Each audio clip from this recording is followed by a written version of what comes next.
తుఫాన్ బలహీనపడింది. అయినా మోంతా ఎఫెక్ట్ మాత్రం పార్వతీపురం మన్యం జిల్లాపై ఉంది. జిల్లా వ్యాప్తంగా తెల్లవారుజాము నుంచి విస్తారంగా వర్షాలు పడుతున్నాయి. తడుస్తున్న విద్యార్థులు విద్యాలయాలకు వెళ్తున్నారు. వర్షంలో తడిస్తే సీజనల్ వ్యాధుల బారిన పడే అవకాశం ఉందని పేరెంట్స్ ఆందోళన వ్యక్తం చేస్తున్నారు.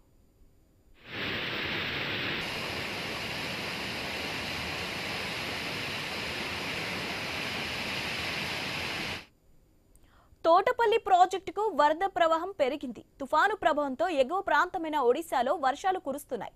దీంతో భారీగా ప్రాజెక్టులోకి వరద నీరు వచ్చి చేరుతోంది. అప్రమత్తమైన అధికారులు 3 గేట్లను పైకెత్తి దిగువకు నీటిని విడుదల చేస్తున్నారు.